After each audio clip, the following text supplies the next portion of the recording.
NetCoth was a blast. It came down to two guys. I don't think either is in this room. Yeah, they were tied at the end. So we debated, NSA Key and I debated, should we just give them both the award or do something else? And Key was like, ha! We're going to do a sudden death round. So we did a 60-minute sudden death hacking. He set up four servers. I'll be a little detailed here. He made them all Metasploitable. And said, okay, started the timer. And so both of them were like, bam, running everything to try and get into the servers. The goal was you had to get to the web page, the index.html page on each server, and put a little team tag, and then that name would show up. So I'll say it was Stockdoodle. He got in, and he planted his flag, and so every minute he's getting a point for his flag being there, while the other guy who was OX3F8, which is COM port 1, so he's trying to get in. So Stockdoodle, he's got 5 points, and then BOFH NSA Key reacts by just shutting down the server, so it won't score anymore. And then COM port 1, he's able to get in, and he gets about 5 points, and then Key shuts down that server. So now they're both going after the third server. Stockdoodle gets in. He places his flag, but then as he's locking up all the ports behind him, he does the IP tables in the wrong order, so the scoring server cannot get to his server to give him points. Right, so we figured this out about 5-10 minutes later. Meanwhile, 3F8 gets into a server, but it's not counting him because instead of putting team name /team, he put test team name /test. So the scoring server isn't counting his either. Then another server comes in, and what did Key do then at that point? He removed the entire root directory on the server to shut that one down. And then there was another server, and he did a change attributes +I on the index page. I don't know what +I does, but it what? Yeah, it makes it unwritable.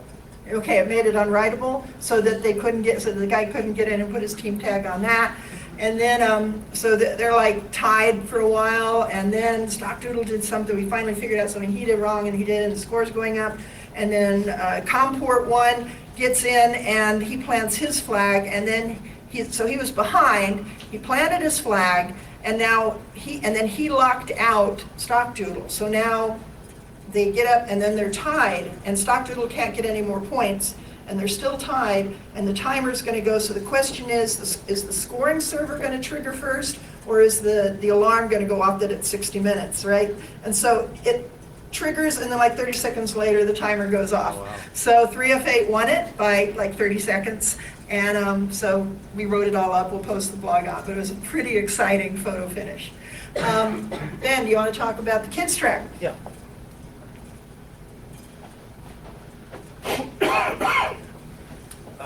We had, I think, 24 kids around that. The kids track this year was great. I brought this just in case any of you didn't get a chance to see what we did. The kids made this kit courtesy, well, we put a little bit of money toward it, but probably not near what it was worth. The Bakers 256 guys brought us some kits, and about 12 of the kids made these. So they're little dice rolls, which was really cool. Most of them had never touched a soldering iron before, and they were thrilled. Next year we'll have to do a little bit differently. We just didn't have the time to do this because they take about 2 hours each. We also played with this thing courtesy of Amy I'd never even seen before. And I don't know if you guys know what this is, but you can play like the piano and use bananas and apples and anything conductive. You can hook up to this circuit and plug it into USB. So the kids were thrilled with that. And we did some Python, which some of the kids did great, and then we started with Linux console commands. And when the kids started understanding man pages and what a man page was, and we would tell them a command, and the few of them that got it would go, oh, and man it, find the options and just start trying things. And that was it was awesome to see kids just take off, like, oh, this is great. So they were doing things that, of course, it wasn't meant to be done that way. Good. But they were doing it, and it was great. So I think we had a great time, or I had a great time. I had Tim Heath, I think he's already left, and Tigger take over the soldering because there's no way that I could have done that, and they did fantastic. So huge thanks to them, and huge thanks to Amy for teaching that and giving, or teaching the Python and giving a lot of the examples that we kind of followed. So we just followed on her teacher self. You know, all of her experience we used heavily. So that's really it from the kids track. Can I talk about a couple of things real quick? Sure, sure. And then I want to kind of ask the audience if they have any kind of comments on PhreakNIC, what went well, what didn't go well, what you want to see in future PhreakNICs, and then I'll have a couple other things, and then we'll be done, and we can go home and sleep. So real big thanks to Steven. Is he in here still? Ah, there he is. Yeah. Super volunteer Steven. He probably volunteered like 12 hours. And he's not here today, but a really big thanks to Isaac. This year we were short on registration, and rather than catch any talks, Isaac sat out there most of the time. And so we've got to do something about getting more volunteers, but he really made things go well. We really filled in well. So big thanks to those, and I'm sure there's so many people I'm forgetting, but thanks to all the speakers. I was trying to contact people, and it kind of all falls together those last 2 weeks, and it was really good. Shay, thank you for just on the spur of the moment, I'll do a Python workshop. Some people really enjoyed that. So I really love the workshops. If you guys can be thinking over the next year, it doesn't have to be about InfoSec. We have track 2 for non-InfoSec stuff. So whether it's cooking or programming or whatever, I mean, and James, thank you for the Amazon Echo. That was really cool for a lot of us. So a lot of the talks are recorded, or almost all the talks are recorded except a couple that didn't ask, and they should be up within the next few weeks. Steven's working on that, so we'll go from there. So just thanks everyone, really appreciate it. If you want to help us pack up a little, if you're going to be hanging around a little bit, we're going to be over here probably stacking and organizing and putting wires and stuff. Otherwise, see you next year. Thank you, Ben. So, kind of a casual thing. Anybody here have a comment about PhreakNIC? Yes. I actually had trouble sometimes, like, I couldn't tell which track was which room, and then sometimes I just had to go through all the rooms to figure out where I talk was. So I like, I don't know what I call it, it was like A, B, C, and say this track is in that room. A better signage? Okay. Yeah, better signage, better ways to identify it. And also the website got updated. I don't know, the website was kind of confusing for me, the Google Calendar part. Website? Like the Google Calendar, like was kind of confusing to me. It was not as clear as it could be. I don't know what would be better. Mobile app. We would love to have a mobile app, but we need someone to make a mobile app. Yeah, Scott? So the schedule for on that room in that corner was inside the door. So we had it would be nice to maybe have it on both sides. Okay, better signage, definitely. Okay. Yeah, I continued to put up a sign on the other side of the door and couldn't find space for a while, and then I was busy and I never got around to I told them to sign off and never got around to actually down the But we're making a note of it, right? Camille? Right, yes. Awesome. I would love this is my first time. Thank you Welcome. guys. I love everything you said. As far as I think that definitely an app would help, but even maybe just something analog as like a big board with all the things for each track, and then just so as soon as something gets changed, okay, you can refer to that. So like a digital board? Digital or a poster board. Okay. A whiteboard. Whiteboard. A whiteboard? Yeah, Good idea. yeah, Okay. just Big- a bigger portable print. whiteboard. Okay. Bigger print. Yeah, the Google Agreed. Calendar was great, but then for whatever reason, last night it shifted to last year. I don't know if anybody knows. Yeah, But yeah. You were looking at I saw it in 2015, whatever reason. You had to like scroll to maybe get to the- 2016. Yeah, maybe it was the Yeah. time change Okay. or it was aligned or something. All right, Scott? Okay. It's something I do at DragonCon. I don't know if you want to do this or not, but you might think about tent cards. What? Tent cards for speakers. Tent cards. We actually have tent card. We have tent right here. We just never- There they are, still. It's a great idea. Yes, we will do them. What does it mean? Next year. What's a TED card? Oh, it's if you call it, it happened right in Yeah. person's name and put it in Yeah, front of tent them. card. Yeah, okay. tent card. And we even have dry erase tent cards. Do that? What? Maybe you can have TED cards. Yeah. And that's it. We're so shorthanded that we're kind of doing things with both hands, so, but excellent idea. And these are dry erase, so you could write a name and then erase it, and put somebody else's name. Really cool. Okay. That means you can't take your TIT card home with you to say, I was just my TIT card. Somebody snap a picture of you standing up there, and then you really got to with that. Yep. All right.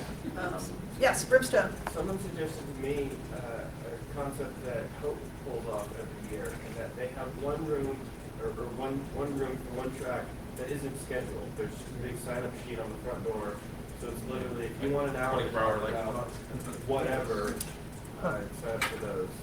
Yeah, it's sort of the ad hoc thing. It's like a 7-4. By the way, I love the lightning talks. We had 20 lightning talks this year. It went really well. Okay. Strick. Counterpoint, I'd rather do that in a big open area where people come and go a lot, instead of another isolated room. As long as it doesn't end up distracting me. Get a big soapbox. That's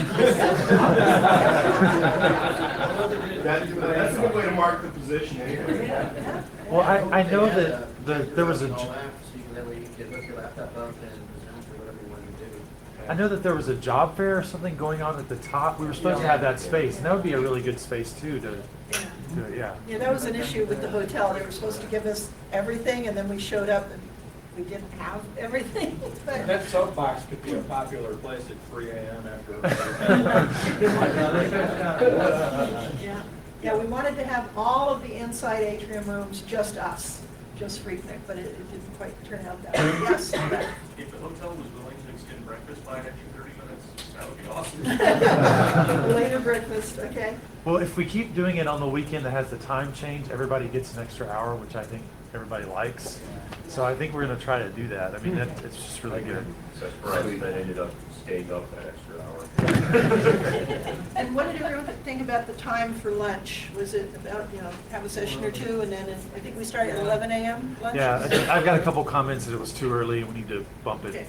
Anyone? Yeah, but if you live in Atlanta, your stomach is on Eastern time. So with an 11 a.m. lunch, I'll ask, how many people think that it was between too early, on time, or late? How many people think it was too early a time for lunch?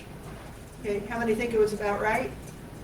And how many people think it was too late in the day? Okay, so too early. Yeah. Okay, good. Anything else? I just want to comment on the reverse. Is there anything at the community that we can do ahead of time?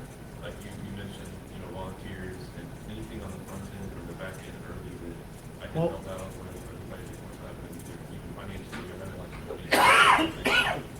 from that aspect. We need mobile apps. We want to have everyone just be able to do this on a mobile app. We need more help on the web. Ben's doing like the entire website single-handedly, but we'd love to have someone else do the web. We need more volunteers, just people to watch doors and help carry things. We need people on the board. Right now, I'm cycling off the board. One or two other people may be cycling off the board. To be on the board, all you need is to have either attended at least 4 of our monthly meetings over the course of a year, or have been a volunteer or speaker at 2 PhreakNICs within the last 5 years. So I know a lot of people here qualify, and it helps so much to be on the board or to start showing up at board meetings. We also need sponsors. So either developing relationships with sponsors or being a sponsor, or you can just PayPal to treasurer@nashville2600.org. And everything's tax deductible. I want to tell you, if you traveled here, your airfare is tax deductible. If you stayed in a hotel, your hotel cost is tax deductible. If you paid for meals, everything is tax deductible because we are an official charity. So write it off on your taxes. Oh, And Ben has other suggestions. well, I was just going to say and I'm running a little sleep, but if everybody everybody in here is so talented. I can build any Linux distro we want to boot on those machines in there. If you have an idea for a workshop, I love the workshops because it's hands-on. If you have an idea of something you could teach, something you could show, get with me. We will build a custom distro and we'll plan that next year around that. So I want to give really good content, and it's really best to engage with people who are passionate about what they're doing. So just hit me up for that. I would like to add, of course we take up the fundraising. We've started, We're nonprofit, right? well, we started Toy Chest. We've got 2 Makey Makers. Yay. There's so many cool things out there that we could do that I've gotten to play with that kids don't get access to, and I would love to bring in. You know, we need financial resources, and then what we can do is just keep collecting, just like we are. And we'll have a massive collection over the years, and it'll be less expensive to run the kids' track. Yeah, this year I think I spent about $300 of my own money to get the kids track where I wanted it. So next year, next year we're going to try to add drones. But we're getting like $10 ones from China, so we'll see how that works. Taking up collection for Ben, right? Okay, eyeball. Yeah, I was just gonna say, with everything that they suggested, if you can do that, absolutely do that. If you can't, the sheer bit of telling other people throughout the year, hey, I came here, I had a blast, I learned a lot of stuff. That's our primary promotion is word of mouth. Let's go viral. And it is really what works best. If we can just book that whole atrium, we can stay up as late as we want. But out Oh, there, and not free yet. Yeah. The numbers, no fault, did you have a chance to look up the total attendance this year? No, but we're at or better. Yeah. So we made a guess that we had about 250, 270? 15. Yeah, and last year we had about 220. So good growth. We want to keep growing. What other questions? And yes. Somebody mentioned that in the atrium area that the fire alarm is an IR beam and that the drones that they bring to these would set off the fire alarm. I don't know, speculating, it's just speculating. Oh, wow. There was a fire alarm that was set off last night. That's a feature. It's like It was captured. Okay. Yeah, Jim. Back to qualifications for the leadership at 2600 National. You said that there had to be speakers at past cons. Do lightning rounds count? I would say, yeah. If you've spoken at the Lightning Talk, we'll count that as a speaker. Also, I have to say, to be on the board, you have to live within 50 miles of Nashville, defined as 50 miles from the Parthenon. That's in Centennial Park. But we do have a mailing list, which if you guys want to sign up for information about the con or what we're planning or what's in our meetings or the minutes that we have. Mm-hmm. And we have a Slack channel. Everyone's welcome into the Slack channel. Anything else? Comments? Yes. How old do you have to be? Be on the board? Yes. Do we have an age limit? No. No. Come on in. Yeah, I think that would be fantastic. I would love to have a kid on the board. Ask your mom first.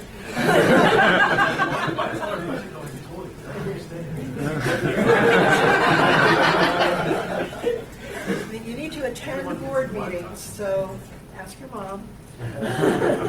Or take Uber, heck, you can get a kid on Uber, right? Yeah. Okay, anything else? Okay, so just a couple other things. So we gave out prizes. There is a survey, please. I mean, this is great feedback here, but please also answer the survey. The URL is on the back of your programs. It's a bit.ly link, PhreakNIC 20 survey. It's easy to find. Next PhreakNIC, we'll be here again. We've agreed with the hotel. It'll be the first weekend in November 2017. It will be PhreakNIC 21. We need suggestions as for the motto. Hope to see something family friendly. Family friendly. Everyone says, oh, old enough to drink or something. No, something else cool about 21, PhreakNIC 21. So last year was Signal in the Noise, as we came back from the dead. And this year was Back to Our Roots. And Blackjack. what? Blackjack cards with blackjack. Make PhreakNIC great again. Make PhreakNIC great The swag is cheese graters. It's gonna build such a big firewall, it's gonna be so tall.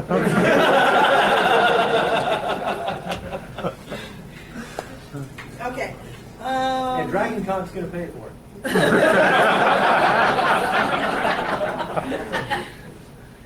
Okay, let's see. How many people here stayed in the hotel? How many people here had to stay in a different hotel? Okay, all right. And how many people here just drove in or live in the Nashville area. Okay, all right. So, any comments about the hotel? Were rooms clean, anything? I had roaches in my room. Really? Yes. Yeah. Okay, anything else? Yeah. So Chris, by the pool are extremely musty, and last year I asked them to move me, and this year again I asked them to move me. They put me in a room that's kind of opposite the pool, yeah, first floor, and then I asked them to move me because a lot of the rooms are just really musty. I had mold allergies. Okay, so that was on the ground floor? Yeah. Yeah, I think because of the swimming pool, so we'll see, get you on a higher room. Okay, good point.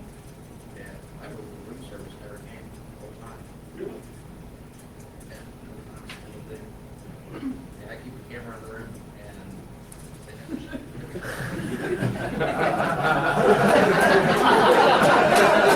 Damn paranoid.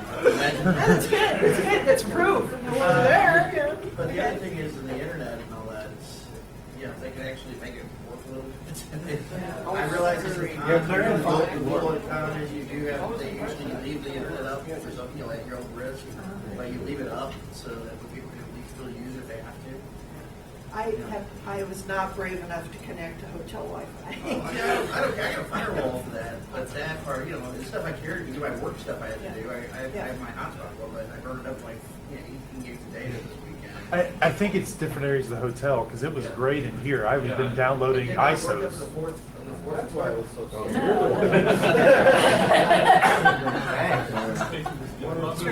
The hotel is a Faraday cage at 20 meters. Yeah.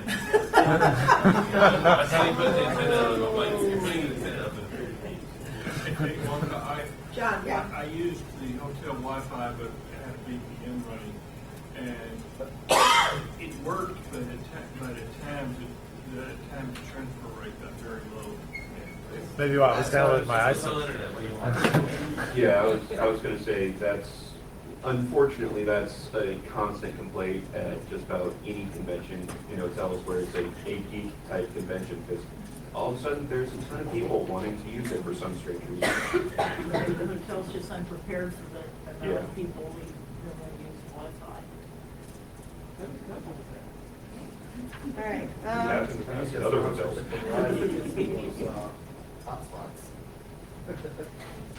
How many people got a chance to go into the Oculus Rift room? Check it out. Was it fun? Yeah. Good? Okay. Should we do it again if possible? Yeah. Will Oculus Rift still be a thing next year? We're making a new one. Virtually. Making a new one. Yeah, that's true. I'll buy it. Casting AR. I like it, casting AR. Casting. Yeah, Jerry Ellsworth. We keep inviting her. She needs to come. Yeah. She's awesome. Okay. Do we have the Oculus Rift on the inventory somewhere? 'Cause I never could, maybe it's because I was drinking. The Oculus, you could never what? Well, my concern was, this is my personal equipment, so I got, you know, the whole rig and the Oculus is, you know, about almost $3,000. And, you know, I didn't want to leave it alone. So, and the Oculus is one of those things where you just unplug it and take the two parts and, you know. Yeah, you don't want some like, some kid, you know, outside of the conference, like. So that's why I wanted to keep it in the room. Maybe we can just have signups next year for tours. Yeah. Yes. All right, tell him. Equipment, we have needs for equipment from time to time. If you want to donate equipment, it's tax write-off. Even something as simple as a microphone stand makes a difference. If you want to sponsor us by your company, and told us a nice advertising expense, you can write it off on your taxes. So, and if you have older equipment that you'd like to donate from Ben, there's lots of things you can use. That's a tax write-off. All right. Anybody else have any? Okay, so in that case, it's just again a big thank you to everyone, to the people who sponsored us, to our speakers, to the volunteers, to the attendees, everyone who came. Thank you, and that's a wrap.